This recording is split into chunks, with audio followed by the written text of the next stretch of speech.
Congress tried to enact an income tax in 1894. The Supreme Court said that's unconstitutional. When the Supreme Court says something is unconstitutional, it's unconstitutional. They tried again in 1913, and the Supreme Court said the 16th Amendment conferred no new power of taxation. So, if they didn't have it then, and they didn't get it, they don't have it. There is no constitutional basis for a tax on the wages of Americans living and working in the 50 states of the Union. Period. End of argument. I really expected that, of course, there's a law that you can point to in the law book, the code, that requires you to file a tax return. Of course there is. Maybe I don't know what it is right then as he was speaking to me, but sure. So naively, I agreed to go off and research it and get back to him. 3.5 months later, I was at that point where I couldn't find the statute that clearly made a person liable, at least not me and most people I know. And I had no choice in my mind except to resign. I had to leave the IRS because I presented evidence that I had accumulated indicating that the agency was violating the law and violating people's rights. And I asked the agency for a response to my sincere concerns. And the answer I got was that they would not respond to my concerns and that they would provide me with the paperwork necessary to tender my resignation. But We the People Foundation for Constitutional Education put a full-page ad in the USA Today on July 7th, 2000. And within the body of that ad was a $50,000 challenge for anyone that could show the law. And to me, $50,000 is a lot of money. So I went after that and did the research based on the fact that I thought, let's put this baby to bed. I'm hearing all these rumors. I'm going to kill 2 birds with 1 stone. I'll answer these people's questions that are asking me, and then I'll win this $50,000. And, based on the research that I did throughout the year 2000 and that I'm still doing, I have not found that law. I've asked Congress. We've asked a lot of people in the IRS commissioners, helpers. They can't answer, because if they answer, the American people are going to know that this whole thing is a fraud.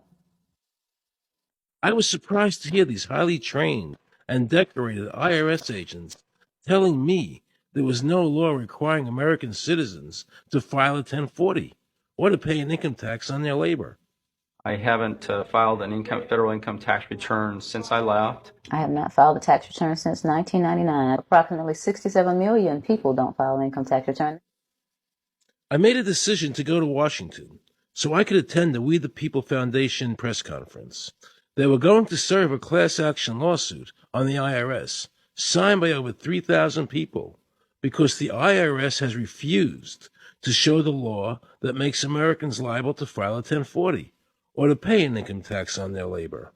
I was very curious as to why the IRS refused to show the law, as it seemed such a simple thing to do. Yet I was skeptical about the foundation's claims. There had to be a law, right? We've all been told over and over and over again that we had to pay income taxes.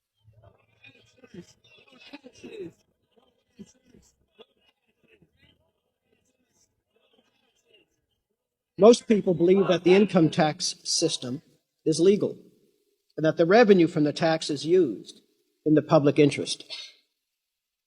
However, there is a substantial, conclusive body of evidence that proves that our income tax system represents the most pernicious form of tyranny. It is the greatest hoax ever perpetrated by government against the working men and women of America. American citizens, along with the foundation, have been asking the IRS to specifically provide them with the underlying legal foundation upon which they administer and enforce the personal income tax laws in our country. At the national level, when people would attempt to contact somebody of a much higher authority, say the commissioner, same kind of thing. They would get answers that were in effect non-answers. There are a group of people standing outside today who assert that no law requires you to pay taxes and that you will not answer their petition to the government as to whether they're required to pay taxes. Are they required to pay taxes? I've been paying my taxes ever since I had my first job, and I think it's a fundamental construct of our nation that those of us who expect and demand the services from our government that the government provides, be they the protection of our country through the military, or be they the education of our children, or be they the protection of our environment, that we must pay for those services. So yes, I think there is a fundamental obligation, and that it's an understood and well accepted one.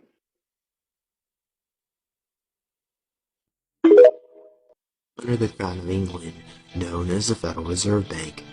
The Federal Reserve was created by Congress in 1913, and it was entrusted with the power granted originally to the Congress by the U.S. Constitution to coin money and regulate the value thereof. The Federal Reserve Bank advertises itself as a non-profit corporation that operates as if it's another branch of the government. However, its board members are unelected, and their meetings are conducted behind the closed doors, away from public scrutiny. The board of directors of the Federal Reserve System is chosen by the president from a list prepared by the bankers themselves. It's important that whomever I pick is viewed as an independent person from politics. All this secrecy becomes very suspicious, considering how the Federal Reserve monitors and controls trillions of dollars within the world's banking system. The Reserve required all debts to be repaid with gold, which the government did not have. And even worse, the interest portion of the national debt was not issued into the money supply. In other words, more and more debt would have to be issued to continue servicing the growing interest payments on all loans. The main purpose of the income tax is not to raise revenue, but to redistribute wealth and to control society. Technically, the 16th Amendment was not ratified by the necessary states, as it violates the constitutional clause of no direct taxes. Despite this, Congress went ahead and taxed the people anyway. There is a substantial, conclusive body of evidence that proves that our income tax system represents the most pernicious form of tyranny.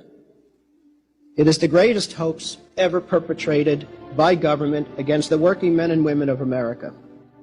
I can eliminate all income taxes tomorrow and have more than enough money to fund the government by using some other guy's bright idea. We tax the Federal Reserve at 0.0006, doubles our money until we decide to put them out of business permanently, because we certainly should not have central banks.